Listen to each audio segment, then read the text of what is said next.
Hello and welcome to Drive-In Double Feature Podcast. I'm Nathan, I'm Ryan. and this is the podcast where we talk about two movies a week every Tuesday and Thursday. But before we get into today's episode, just for $5 a month, you can help support us through Patreon at patreon.com/Drive-In Double Feature Podcast. There you'll get a bunch of bonus episodes. If you want to hear us do the dumbest BuzzFeed quizzes possible, we do them. We find Well, we, here's a little hint.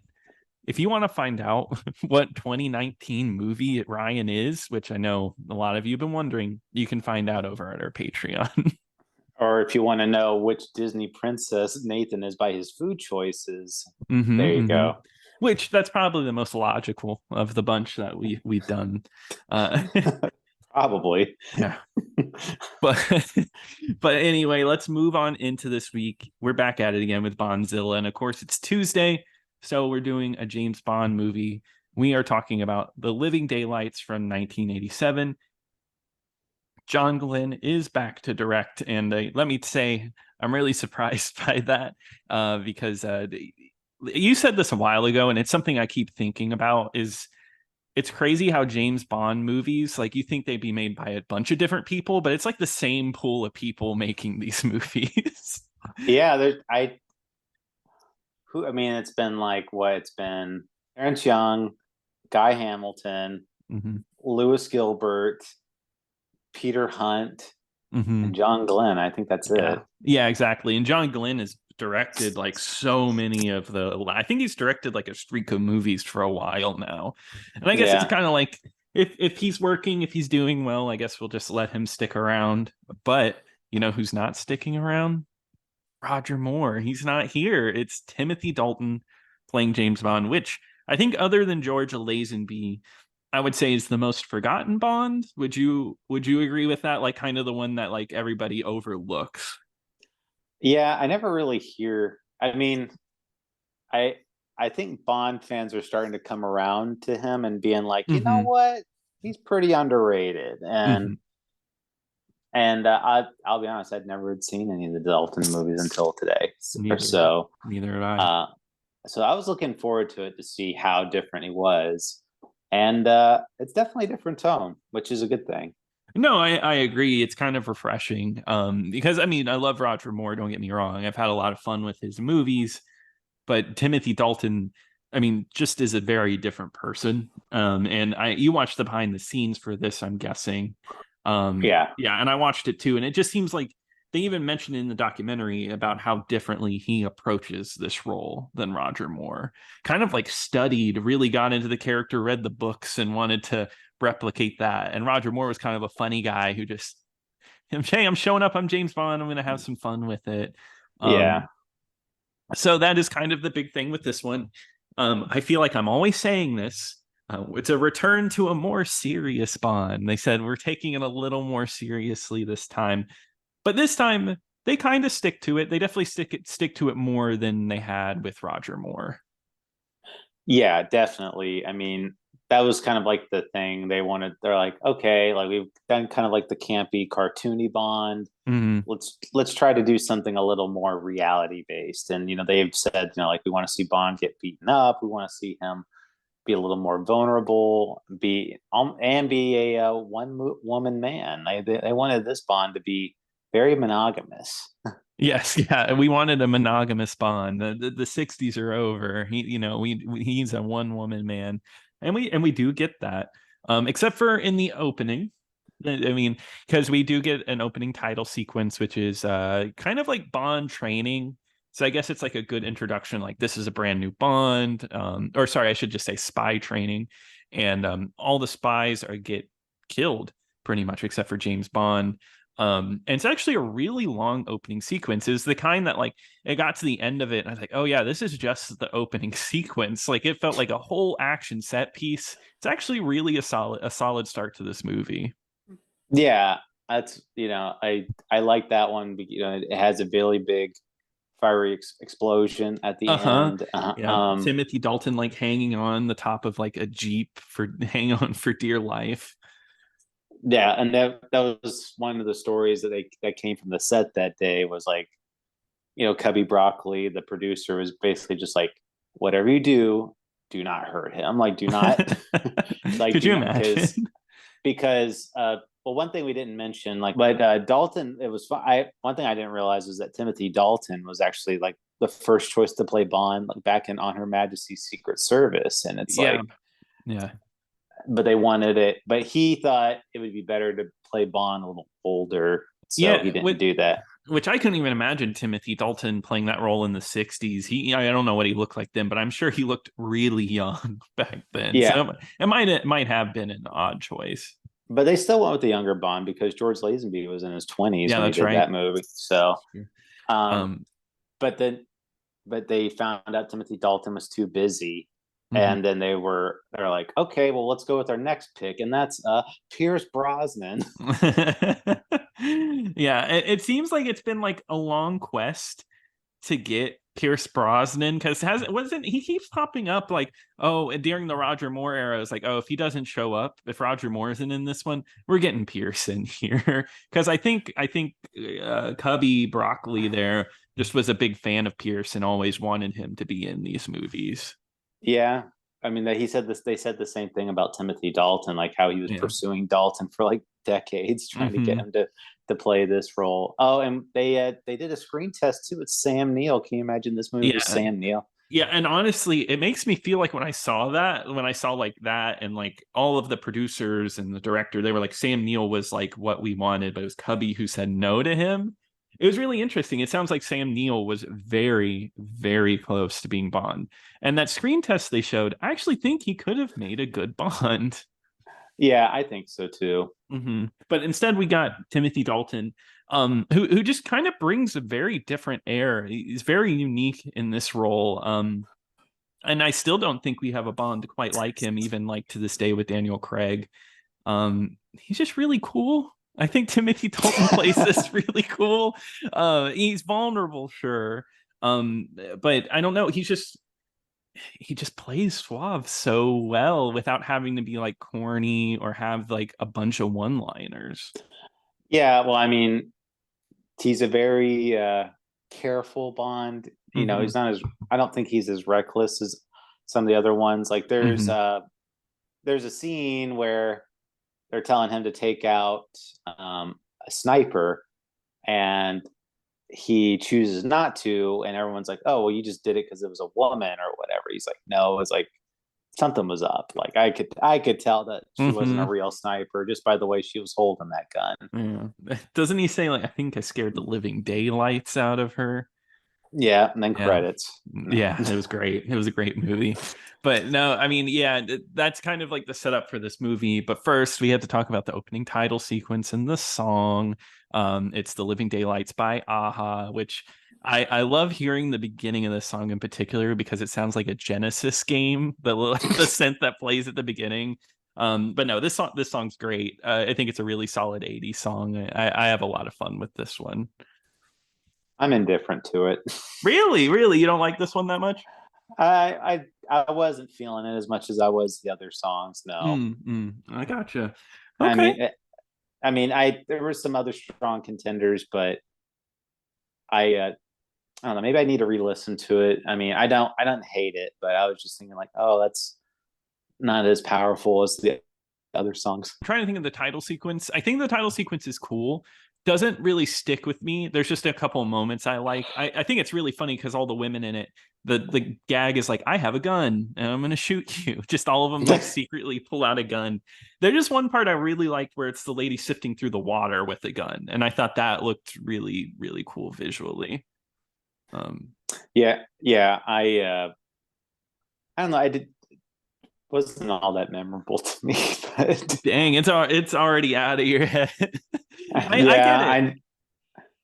No, I maybe I need to rewatch again. Maybe I didn't give it its full attention it deserved. Man, that could be on me, but uh, no, I can understand that. But I guess getting into the plot, this movie moves right into an assassination plot where Bond, well, not an assassination plot. They are getting like a general, that's defecting, and they have to transport him back to America, or not America. What am I saying? This is an American. Have to transport him back to the UK, and in this, Bond is setting up the assassination. You can already tell that it's a much colder, serious Bond because there's really no jokes. He's just kind of cold, sets up his gun. The guy is annoying. He doesn't really have any one-liners for him. He's just kind of dealing with it.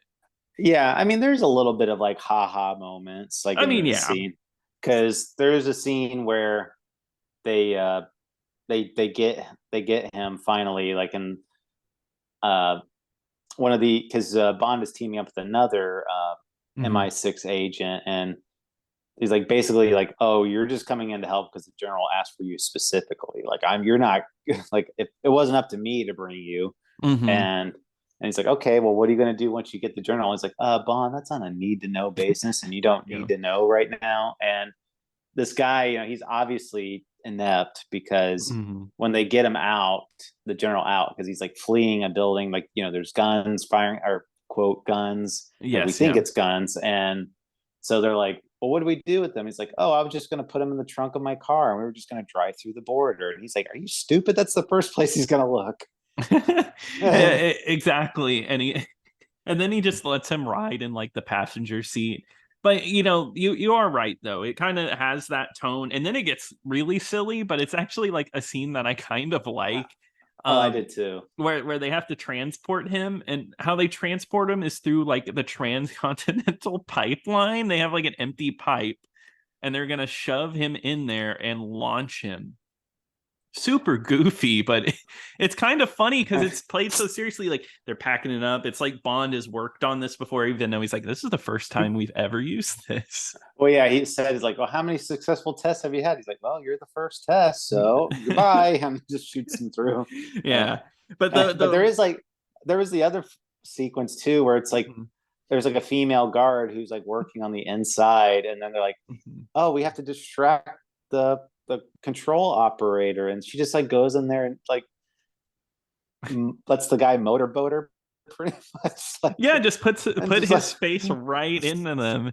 And of course, it ends with as soon as the distraction's over, she's like, "I'm not that type of woman. What were you thinking of doing?" But I like that scene because there's an imagery of the guy and her boobs, and James Bond's like sneaking away, and she gives him a thumbs up, like, "Yeah, no, that's right. It's the okay." Um, yeah, it was silly, but I enjoyed it. But this kind of unravels the plot of the rest of the movie because there this is one what's the other one where there was like two villains we talked about not too long ago. Was it oh, Octopussy? um oh, when you say two villains, I immediately thought of From Russia with Love. oh yeah, no, not that far back, one of the Roger Moore ones. And I only say that Oh, it's the one with the jewelry. then yeah, that's Octopussy. Yes, yeah, where this one kind of has two villains, and I don't think either of them are that strong because I don't think they get enough time. I mean, I do like Koskov. I think he's fun, but I don't think he's supposed to be the main villain of this movie. The main villain is Jodan Baker, who plays Brad Whitaker. And I like Jodan Baker, but he's not in this movie like at all. James Bond doesn't even meet him till the end of the Hey, movie. I didn't think of him as the main bad guy. I thought it was a Koskov. I thought of I, him as the main bad guy. Well, I thought Koskov was the main bad guy, but I mean, like, you got to think the ringleader of it all was Jodan Baker, right? Well, yeah, he's an arms dealer, so he was kind of like funding the operation. Yeah, I was more thinking and like, doesn't like the he was just like the well, the movie kind of go. sets it up like that, right? Because he gets the final kill. Bond's like the end of the movie's like, oh, I'm gonna go kill Jodan Baker really quickly, right? Yeah, yeah, that's true. And then I don't Koskov know. kind of just gets arrested at the end. I believe he gets taken by the KGB. Yeah, well, I guess what John Rhys Davies plays General Pushkin, and he's like, you can take him back in the municipal bag, like they're going to assassinate him. Yeah. Yeah. Uh, so I mean, when they one thing I do like about the story of this Hmm. is I was kind of thinking in my head, like when they were doing like the defecting like arc, and like I said, this is my first time seeing this movie. Mm. So when I was thinking about it, I was like, oh, wouldn't it be kind of cool if it was just like this was like all like a big like Ruse. plan? Yeah. And like Mm. and he wasn't like he was actually like the real bad guy. And then when he did that, I was like, oh wow, they're actually doing this. Like, Yeah, yeah, they're actually doing uh, something a little different. yeah. No, I like that too. I like the many layers that this movie kind of has because this movie plays him as like a defector for a good like 30 minutes of the movie before they move into like, oh, this is all planned. Right. Well, I mean, usually like in these movies, it's like, okay, here's the bad guy. This is what they want. And, Hmm. very clearly stated out. It's never, I'm trying to think if like, other than maybe like, he teams up with one of like the women or something. And it's like, oh, I was really working for Spectre this whole time or whatever, Hmm. but it was never like that in this one, at least, it was, they, they thought we were assuming the KGB was like the real bad guy in all of this, and Yeah. uh, that they were thinking that because Bond was worried that he was going to go have to murder Pushkin Yes. Yeah. because after he defected, they were like, okay, well, Pushkin came in and tried to kill our guy, so you're gonna have to go kill Pushkin, and Hmm. you know, so Yeah, and exactly, and that's kind of the plot of this movie is that Koskov here wanted to set those dominoes so Pushkin would die. And so it's kind of like Bond trying to work through of like double crossing across the board. And along the way, he runs into the Bond girl, who is probably one of the Bond girls that stays in the movie the longest, who is Kara, who Koskov left behind. Um, and him and her do have a relationship and actually bought her a Stradivarius cello. Remember, she's a cellist. This is important to the plot. no, oh, Uh, it's very important to the plot. yes, which I have to say it. I feel a deep connection with. When I was in elementary school, I was a cello player, so I was like, okay, I already related to her. So if you were making a clean, somebody was like, "We need to get out of here." You're like, "No, without my cello." Of course, yeah. I love that scene, by the way. I think it's so because Timothy Dalton's like, no, we can't go get your cello. Cut to her like going in, and he's like kind of pissed, but drove her there. I actually there were so I she's not my favorite Bond girl. I think she's a little boring, but I do like her. I do think she's at least likable, and I think I like that they actually set up a romance. I think the romance is cute. I think it works for the Yeah, movie. yeah. I mean, she plays a more active role. I will say, like personality wise, it's a little bland, but Yeah. it's definitely not the worst Bond girl. The worst is like when they're just totally like almost a hindrance to Bond and Yeah, or it's Man with the Golden Gun, right? Where where that's the one where she like shot the gun and fell off the oil no, rig. oh no, that's Diamonds Are Forever. Diamonds are forever. Okay, that's right. That was with Connery. So yeah, that's like when I think of like the worst Bond girl for me, Yeah, that's there. Um, she's only a minor hindrance. yeah. I mean, but like I said, she's there throughout the whole time, and like, they they have the little snow chase scene where they're riding inside of a cello case. Yeah, inside of a cello case. I didn't realize how big of a deal this was in the behind the scenes feature. That like they had to work, or sorry, the director John Glen had to work hard to convince everybody to have this scene. I think it's a fun scene. I don't know. That's what's funny about this movie. I feel like that scene with Roger Moore. I'd be sitting here complaining about it with you. Like I'd be like, this is so stupid. It kind of works in this one. Yeah, well, it's like it's not outrageously over the top. I will say, Mm-hmm. it's a little silly, writing in because they even said like in the behind the scenes, like it's impossible for like a cello case to go in a straight line down a hill, so they had to like Mm-hmm. modify it to make it go down straight. But like I said, it's these moments are very few and far between as far as like these silly Yeah. moments. So I think every now and then, like a little peppering is fine. It's I just, agree. It wouldn't be like a James Bond movie without that little bit of extra, like him driving the Aston Martin with all of the special gadgets on it. It just works because it's not constant. It's peppered in there, like you said. yeah. So I don't. It's completely fine to me, and they at least treat it with some type of realism. There's not any type of like big haha moments. Like they do Mhm. like the little punchline at the end when they go over like the toll booth or whatever. But You gotta have it. you gotta have a button to the scene. Yeah, it's not like that deleted scene they were talking about. That sounds absolutely awful. Of Bond riding a magic carpet later in the movie. That Oh sounded, yeah, yeah, that sounded really bad. or Um, putting a slide whistle when they.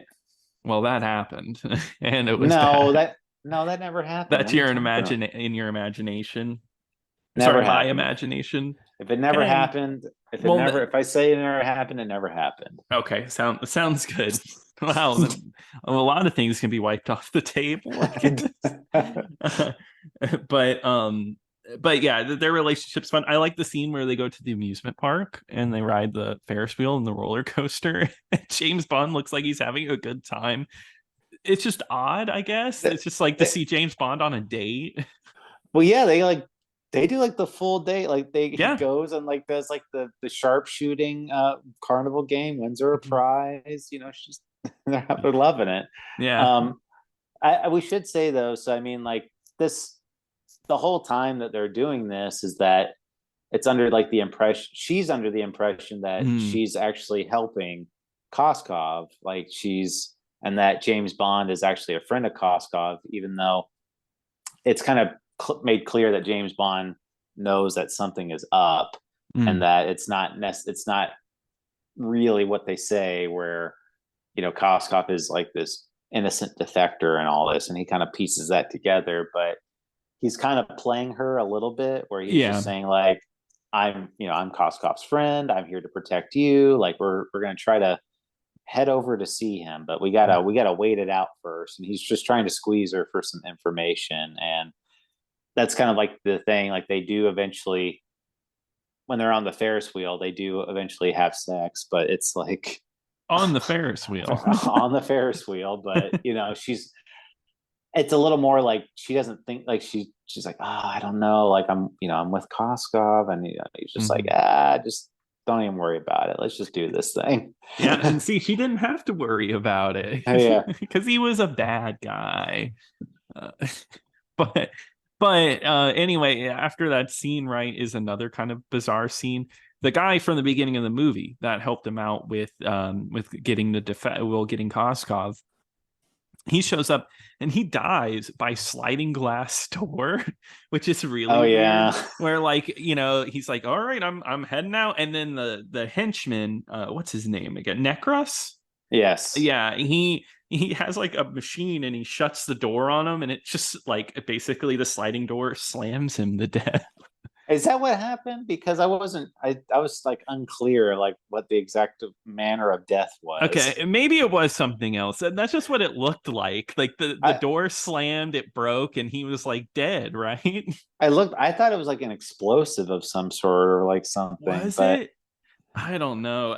but Maybe but I need you to get a closer look. but you might be right, but I do, because I remember the glass all shatters and hits him, and because Bond was, he thought it was Bond going to be coming through the door, but instead it was the other guy. Yeah, the other guy, yeah. And then Bond like he chases after him, or tries to chase after him, and then he points a gun at a mom and a child, which is a silly little scene. Oh I yeah. don't think it's supposed to be silly. I think it's supposed to be like Bond lost his cool, but it's kind of funny. Yeah, Um, well, I mean, this I like seeing Bond make a mistake every now and then. He doesn't have to yeah, be perfect. no, And exactly. And I think that's what makes this one interesting. yeah. Oh, we didn't say too, because I was trying to think, like there is a new Money Penny in this one. Oh yeah, the reason I don't mention her is because she's kind of Did boring. nothing for me. Did No, nothing for me they whatsoever. they And could have just brought back Lois Maxwell. I mean, I'm sure it was her choice to not be in it, but well, at that point, I mean, she was, I think, God, I don't even know what her age was. I think she was like, oh, she was she was 60 at that time. So, Oh yeah, no, can't have that. um, so I don't know, but I mean, I would have.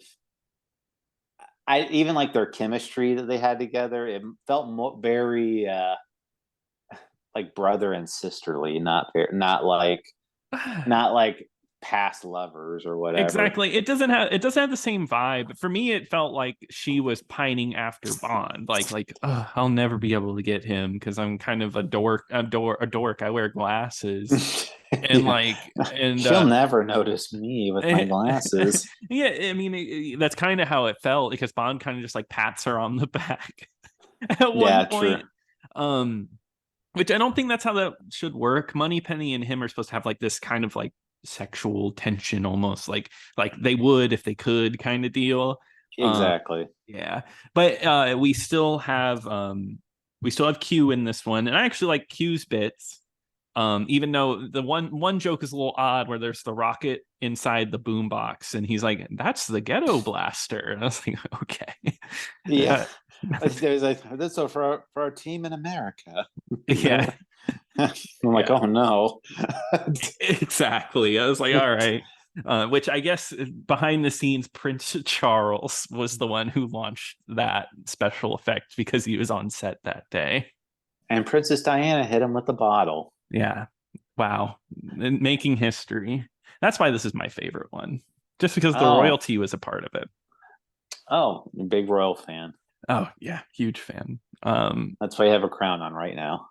Yeah, because I'm the king of this podcast. And then I pass you the crown whenever it's your movie. No, that's whoever has a crown on is allowed to speak. That's how we talk on Yeah. this Yeah. podcast. We just pass the crown back and It's a forth. Zoom filter, and I pass you the Zoom filter. But where were we at in this movie? uh, Um, they were talking about the inventions. We were talking about her. yeah, There kind was of them meeting up. after the Yeah, fair. that's right. And we're kind of moving into the fair. This is kind of where we get a lot more plot development. Like we find out Kozgov is kind of the bad guy, and they're trying to set up they're trying to set up god, why am I forgetting his name? Pushkin. But that doesn't happen till James Bond actually goes into Pushkin's room and has Pushkin down on his knees, and it looks like he's about to execute him. He doesn't, Yeah. but it kind of looks like it, and it's like, oh, wow, this is getting really dark. Well, yeah, I like that scene a lot Yeah. because that's a scene where he's like, we're gonna have to, like, he's like, Bond, like, what are you doing? Are you really gonna murder me? He's like, I kind of have to if I want to find out what Koskov is up to. And then Mm-hmm. Pushkin is just kind of like very serious. And he's like, well, then I guess I need to die then.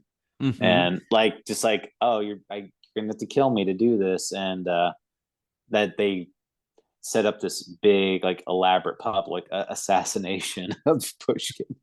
Yeah, I like that scene a lot. And then they kind of get down to like what's going on, and that's when the movie heads into. I mean, I'm probably skipping some, but it moves into Afghanistan is where Bond ends up, and I'll be honest with you, there's some parts of this I like, but it's another James Bond movie that kind of loses me in that last half. Yeah, the thing I didn't like about it was like, because this is the climax of the movie Mm-hmm. is this big desert plane sequence, but I was thinking there was going to be another scene like after this or something like that. Gotcha. Yeah. Like I wasn't mentally thinking like, oh wow, okay, this is like the climax, but then the scene went on for longer than I expected, and I'm like, Mm-hmm. oh, I guess this is the climax of the movie. Yeah. Um, Exactly. but I think it's a little too long, Mm. but but it's uh the stunts they do when they Oh, actually get yes. the plane in the air, that those are very, very impressive. Yeah, I totally agree. Yeah, kind of getting there, Bond gets arrested, he goes to jail. And that guy like whacks him in the back at some point. It kind of like beats up Bond. But they break out and they become friends with the Mujahideen, um, which is like very topical at the time. I think Rambo 3 also talked about that movement at the time. And everybody loves Rambo 3. Right, Yeah, Brian? that's what they said. Everyone loves Rambo. Everyone loves Rambo. But then they make it to Afghanistan. They kind of make, I don't know, they set him up with heroin or something, but they do get a plane in the air, and it is a really great scene. And actually, like, I was like, because it made me think of, have you ever played the Uncharted games? Oh yeah, from the second one, right? Yeah, yeah, where they're hanging out of the plane and you have to climb up the cargo to get to the plane. And I actually, is that the second one? No, I think it's the third one where they're hanging on. One of Okay, them. maybe Oh, yeah. I'm probably thinking. I think I'm thinking of the train. I think I'm thinking Yeah, of the the train from train. two or Yeah, something. yeah, the train's from the second one. Okay. Yeah, the third one, you hang off the plane and it's like the cargo nets and you have to climb up in it. And watching this, like, oh, it was inspired from this because it's like stuntmen climbing up nets. And it's actually really insane watching this stuff happen because this is a plane actually flying and there's people in the air trying to attack each other. I thought it was inspired by Tom Holland. Oh, yeah. I love Tom Holland as Nathan Drake. Yeah, that's what I immediately thought. Yeah, Said, yeah. who could I put Nathan Drake? Yeah, and Mark Wahlberg is Sully, of Yeah, course. perfect combination. Mm-hmm. But no, very impressive stunt, and they talk about that stunt like extensively Yes. on the making of, because just how difficult and dangerous it was. And like there's one where it was like, oh yeah, like one time I accidentally let go of the crate, so somebody had to come get me out of the air. Like you're just free falling, and Mm-hmm. somebody literally has to like jump out of the plane to go rescue you. Yeah, that's so nerve-wracking. And then there was one stunt man who wanted to jump out of the back of the plane. They told him no, and then he just did it anyway, and he got fired. So, uh, No, Nathan, that's the uh, other movie. oh, dang. Okay. I would have done it. Uh, No, you but wouldn't. no, God, no. Those stunt people put in really hard work to get that stuff looking really cool. And I mean, yeah, I think that's probably one of the biggest highlights of the movie. It doesn't even end there. He finishes the fight on the plane, and then he gets to the cockpit, and Kara, is it Kara? uh All Kara. Kara is like, oh yeah, we're about to hit a mountain. So James Bond then has to take care of the plane going over the mountain. That was okay. That was like the one part where I was like, okay, this is a little too silly. This is like the one part because like it's like, oh, this mountain just snuck up in front of us or whatever, or like, and or like the whole time like the fight's going on, he tells her just keep this steady, don't let it move. And like, of course, what she's doing, like she's like trying to watch the fight, and it's like moving the steering wheel up and down, and like it's Uh-huh. like causing everything to like go up and She down. opens the back door so the cargo falls out and they have to climb on the Yeah, cargo. Um, but it does end really cool where they have the Jeep and they have to, because they have to crash land the plane. So they get in the Jeep in the back and they tie a parachute to it and they have it fall out of the back of the plane. I thought that was another pretty cool stunt. yeah, Um, definitely. but that's not where the movie ends. I mean, that's the big climax, but we have to wrap everything up. Koskov gets what's coming to him. Joe Don Baker has a fight scene in front of his like miniature set. Which, Yeah. yeah, I thought that was, I don't know, that was kind of like an unnecessary end, or it just felt odd. It just felt really weird to me. Well, like usually like these, I guess like I'm used to these people dying in really spectacular ways. Mm-hmm. But this one it's just kind of like a real. I mean they did dial in the realness. It's like he just bursts in there and just shoots him like, oh, okay, that's Yeah, it. kills him. Yeah. um yeah, no, I agree. And then that's what we get. That's the end of the movie. We get Timothy Dalton as James Bond.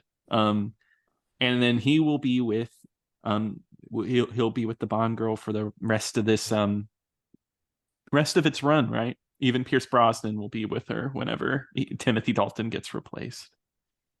Mm-hmm. Yep, that's right. He's monogamous now. Yep. Definitely monogamous. Uh-huh. Never seen anyone else. I haven't seen License to Kill yet, so here's hoping. Well, it It could be true. It could be. It really could be. You could be like, she's her lover, or her love. She's his lover. But no, That's right. I think overall, License to Kill, I think it's a good Bond and a good start for Timothy Dalton. I guess it was just refreshing. We've watched these movies all in a row, and they get here, it really does feel like something different. We're getting just a different Bond, different type of Bond movie. I do think it has some negatives. Personally, I don't love the villains. Uh, they're all right. I'll say that they're all right. And then I think the ending, the Afghanistan part of the movie, is just a little too long, not as good as the first half, but I think that first half of the movie more than makes up for it. I think it's just a pretty solid Bond movie. Uh, One of my favorite plots of any Mm-hmm. Bond movie so far. I mean, I really like the angle of trying to pretend to be a defector and trying. I mean, we've seen it before where they're trying to pit KGB and MI6 against each other by some type of outside puppetry or whatever. But Mm-hmm. I really like the plot of this one. Dalton was very, like you said, refreshing to get a different perspective for once. Mm-hmm. I really like the tone of the movie. Yeah, very, very much like this one a lot. It's good.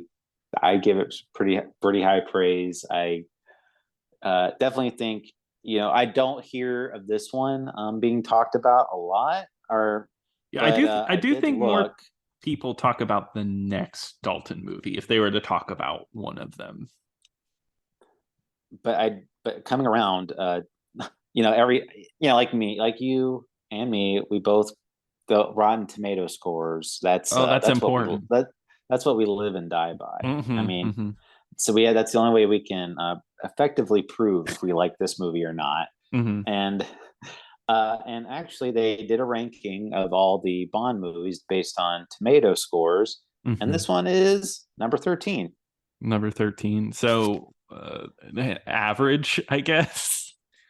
Yeah, Uh well, yeah. I mean, it's out of 27. That's including Casino Royale and Never yeah. Say Never. So, uh, yeah. I mean, I I liked it. I really did like this one. Yeah. Definitely one of my favorites so far. No, and I agree. I would place it higher than 13. I'll have to think about it, when we really think about it. But I do like it more than a lot of Bond movies we've seen. So Oh, definitely. I'd recommend it. I think it's a good one.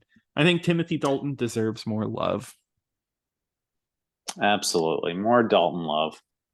I agree. I agree. Everybody just go see Hot Fuzz later. That's the only Yeah. other movie he did. Well, Toy Story 3. Oh, of course. Yeah. My favorite. Who was he in Toy Story 3? He was the porcupine.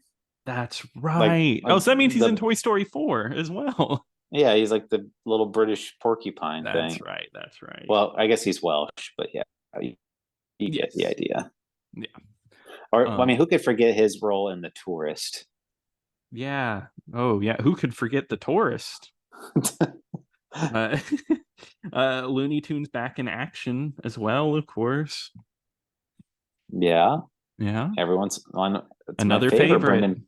It's my favorite Brendan Fraser movie. Oh yeah, he is the bad guy, and I think the Rocketeer. Oh, I do like The Rocketeer. I haven't seen that one in a while. Yeah. Uh, So yeah, how, who are we to judge? exactly. But let's wrap it up. But James Bond will return in License to Kill. Sounds good. Mm-hmm. But Ryan, what are we going to be talking about on Thursday?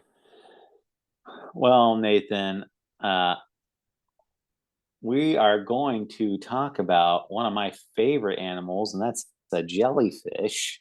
And that is Yes. going to be the movie Doggerah, which is streaming over on the Criterion channel right now. All right. Well, I'm excited to watch that one. And if you want to send us an email, you can email us at driveanddoublefuturepodcast@gmail.com. You can also tweet at us at DIDFpod. But until next time. Until next time.